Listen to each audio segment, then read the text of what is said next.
Hey guys, today pag-usapan lang natin dito kung paano nga ba gumawa ng Pybot. Meron na tayong ginawa neto before, so this one is step by step and refresher na rin dahil medyo matagal na rin yung pinaka-ideas na ginawa natin before.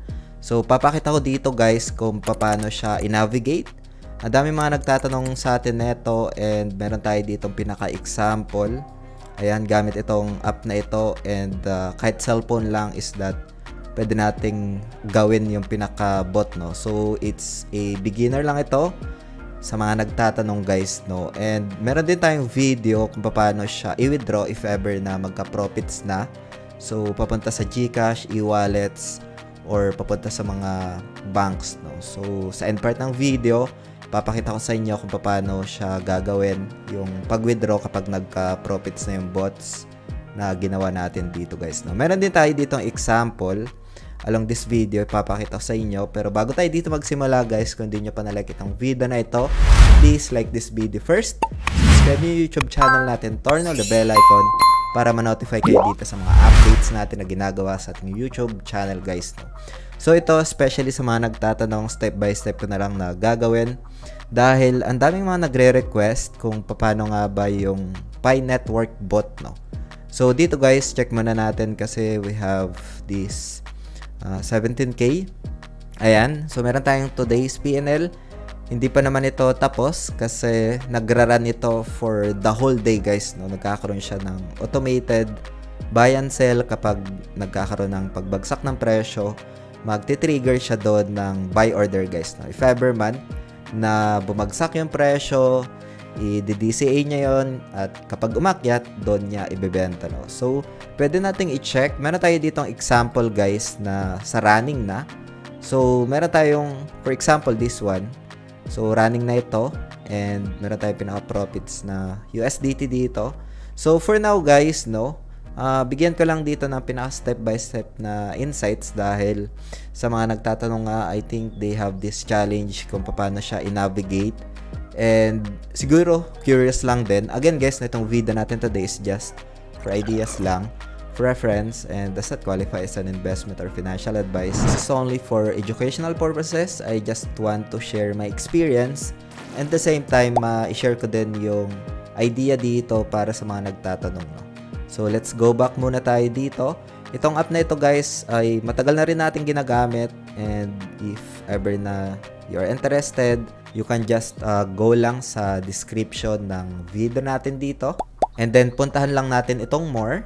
So, dito sa description, guys, makikita natin yung pinaka-official global link. So, you can just click lang ito. And, mapupunta na tayo dito, guys, no? So, make sure na nagamit nyo yung pinaka-official global link and yung best deals as well. So, merong mga discounts once na nagamit nyo yung pinaka-official link dito, guys, no? So, I'll just need to reject all lang to. And kailangan lang dito, guys, ng email and password, no? So, itong pinaka-code, meron itong pinaka 10% discount once na nagamit nyo. Ayan, so automatically applied naman yan once na magamit natin yung pinaka-official link sa description, no? So, pagkatapos niya na if ever na nalagay mo na dito yung pinaka-email or mobile and then password, you just need to create account lang dito, guys, no? So, tick mo lang ito para ma-continue. And kung sakali man na nagawa mo na yung pinaka-account mo dito, and you can just download the app and log in, guys, to. So, kung sakali man na nakapag-login na tayo dito, ganito yung pinaka-user interface. Ito yung pinaka-home. And meron lang dito pinaka-verification. I think if I'm not mistaken, if I remember, meron ako ditong, I think ID is voter's ID yata yung ginamit ko dito just to verify my account para magamit yung pinaka P2P, guys, no? Doon kasi sa P2P, doon natin i-withdraw if ever na magka-profits tayo papunta sa GCash yung profits natin, no? So, dito, guys, ay punta lang tayo sa My More or slide lang natin ito going to the left and mapupunta na tayo dito, no? So, dito, guys, hanapin lang natin yung P2P, ito. So, select lang natin ito. Ma-activate lang siya dito, guys, if ever na verify yung pinaka-account mo, no? So, pagkatapos niyan, like, for example, this is only a simulation, guys, no? Especially doon sa mga nagtatanong sa part na ito. So, dito, guys, select mo lang itong method and yung GCash, no. So search mo lang dito GCash. Ayan, confirm. And pagkatapos niya, nandito tayo sa may buy, ito. So maglalagay lang tayo dito ng USDT, just an example, no. So pagkatapos niya, limit is like, for example, if I'm not mistaken, 100 USDT is nasa 6K or 5K, just confirm lang. And ito na yung mga available dito, guys, no. So hanapin lang natin dito yung maganda, yung pinaka completion rates and merong mabilis na confirmation, no. So as we observe dito, ito meron siyang option ng GCash hanggang 5,190 yung maximum, pero this one is hanggang 28,748. So ito yung pipiliin ko. So select ko lang ito. Ayan. And then dito sa payment method, pwedeng Maya, pwedeng GCash, no. So select ko lang ito and pipiliin ko lang dito yung GCash.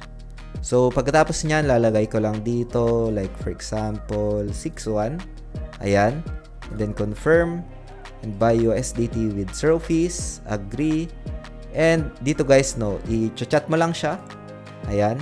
Para mabayaran. Minsan nagbibigay sila ng pinaka QR code. So sabi niya dito, please proceed. Ayan. So dito, guys, sa chat, select lang natin itong pay. Ayan. And then meron dito pinaka details, guys, no, like for example yung GCash niya, ito. So ikakopy lang natin ito. Meron dito ang clipboard, ito. So itatap ko lang ito. Ayan. And pagkatapos niyan ay open natin yung GCash natin dito. Ayan, so dito, guys, sa GCash, meron tayong 6,700. Make sure na tama, guys, yung pinaka number details as well as yung name niya dito, guys, no. So yung amount is 6,100. Ayan, done. And then next lang sa GCash natin. And then I don't need protection. And then please double check, guys, yung pinaka recipient name, no. So M tapos C. So tama naman. And if ever na ma-confirm natin na tama ito, I just need, so yes, I confirm na tama ang number and send yung 61 dito na trading amount, no. And make sure, guys, na ma-download or ma-screenshot ito. Ayan. So na-download na natin or na-screenshot. And then pagkatapos niyan, balik lang tayo dito. Tapos siselect lang natin itong paid. Ayan. And then I have transferred yung 61 PHP to the above account. Antayin lang natin dito na ma-release niya, guys, no. So pwede tayong bumalik sa chat. Ayan. And then pwede nating i-provide yung pinaka screenshot, no, or yung proof of payment dito. So select lang natin ito. Ayan. And then select from album. Isi-send lang natin sa kanya, no. So ayan na yung pinaka screenshot. Aantayin na lang natin ito na ma-paid niya. So sabi niya dito, receive, thank you, releasing now. So aantayin na lang natin. Ayun. So nag-reflect na yung pinaka USDT na yon.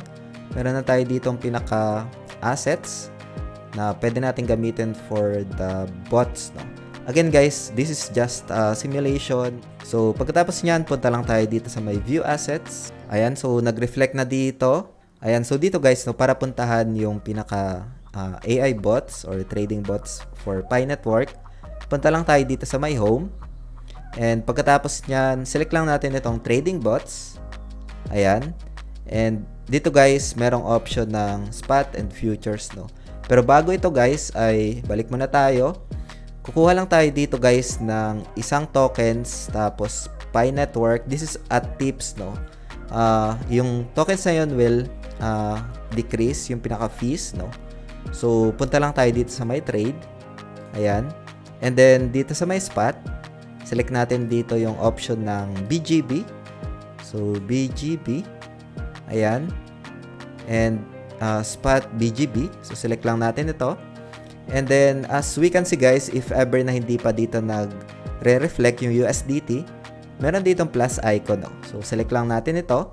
And then may option dito ng transfer. So tap lang natin yung transfer. Nasa OTC account pa kasi yung pinaka USDT natin. Kailangan lang natin na i-transfer. So select lang natin itong USDT and futures. Palitan natin ng OTC account, no? So if ever na OTC account na dyan sa may from, okay na yan, no? So dito sa 2 ay ilalagay lang natin na spot, no, para malipat yung pinaka USDT na nakalagay doon sa OTC account. And then select ko lang itong all and then confirm, no. And pagkatapos niyan, confirm lang. So andun na siya guys sa spot. Balik lang tayo. And as we observe, nag-reflect na siya dito. Maybe ma-market order na lang ako dito para mabilis. And I would say 10 USDT or kahit 13 USDT lang. Or like 10 USDT, ayan. Then buy BGB. Naka-market ako dito. And then confirm na. So, ganun lang siya. Meron na tayo ditong pinaka BGB. And this will lower as well ng mga executions na gagawin ng trading bots na. So, balik lang tayo dito sa home. And then, select natin itong trading bots. And pagkatapos nyan, ay punta lang tayo dito sa my futures tab. Select natin ito. And then, futures martingale. And hanapin lang natin dito guys sa taas. Or isi-select lang natin ito. Papalitan natin itong naka-default dito na pair, no? Yung naka-default dito, I think BTC. Pero papalitan ko siya ng Pi, no? So, select ko lang ito. And then, isi-search ko lang dito yung Pi. Ayan.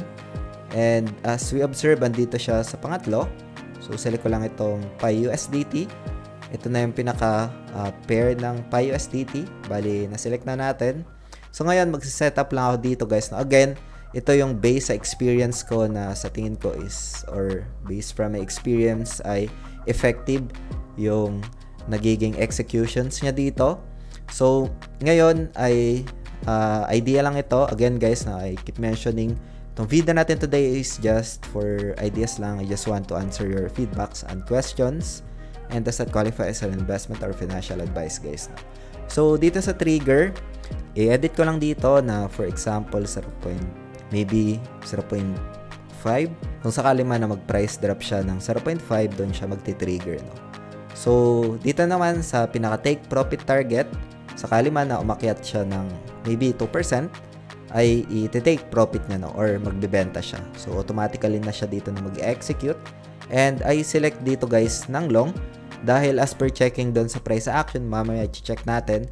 Itong price action, so pwede na pala nating i-check dito, ay nasa consolidation, no? Like, so 4 hours time frame, ayan makikita natin, nasa consolidation yung kanyang price action, no?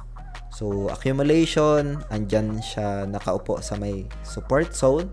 That's why I select yung pinaka-long setups dito, no? If ever na resistance, so yung strategy na gagamitin natin doon is yung short, no? So, balik muna tayo ulit dito. Ito. So, ito yung short kapag nasa resistance. So, sa scenario niya dito, nasa support siya, kaya long yung pinili ko dito, no?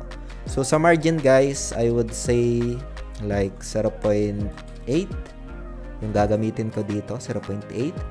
And then, yung pinaka-safety na order margin would be, sabihin na lang natin na 4 USDT. And dito guys, no, sa max safety orders, ito yung pinaka-grid niya. So, hanggang 199. And as we observe pala dito guys, since naka-futures martingale yung pinaka-strategy na ito, and yung USDT natin ay nandun sa spot, isi-select lang natin ulit itong plus icon, ayan. So, dito guys, no, spot dapat yung nandito dahil nandun kanina natin na transfer yung USDT. And then, dito sa 2 is USDTM futures, no. So, pagkatapos nyan, all lang. And then, confirm. And confirm. So, let's go back. Ayun, so, nag-reflect na siya dito. And that's the time na pwede tayo dito mag-set ng max safety orders, no. Maybe 40. Tingnan natin kung magkano. So, dito yan makikita sa required margin. So, 160. Medyo malaki yung pinaka-margin na yan. So, sabihin natin 20 lang. Ayan. And 80 USDT. So, nagamit na natin 10 USDT kanina. So, meron pa tayong maiiwan na USDT dyan. So, again guys, no, this is just an example. Idea lang. So, sa margin, so 9x yung nakalagay dyan. Maybe we can just use 10x lang. And then, confirm. So, ganito na yung pinaka-setup. Naka-manual lang tayo dito. And then, pagkatapos nyan, I just need to create long and confirm, no. So, ayun, created na yon. Pwede nating puntahan sa my view, let bot. Ayun, so, andito na guys, no, na-create na natin yon. And yung previously created ko dito na bot ay running na rin. So, dito guys, as mentioned, this one is automated buy and sell. If ever na mag-against sa bias natin yung price action, I just want to share lang dito guys ng pinaka risk and reward para mas magkaroon kayo dito ng informed decisions, no. So, sa risk, if ever na mas bumagsak yung presyo, doon tayo malolos.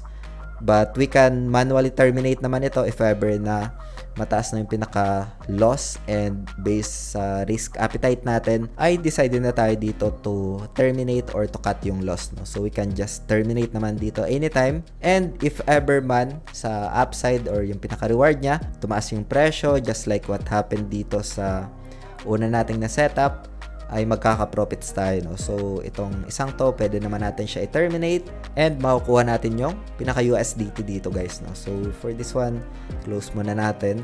Ganun lang siya, guys, dito na mag-work. Hope you get some insights dito sa video natin today. Meron tayong video as well na ginawa dito kung paano siya i-withdraw if ever na meron tayo ditong profits. So, for idea lang, pwede nyong panoorin yung video na yon. Lalagay ko na lang dito, guys, sa screen. And if you find this video interesting, please like this video, guys. Kita-kits tayo sa next video natin. Maraming salamat ulit sa panunood. Ingat tayong lahat. Peace out. Bye for now.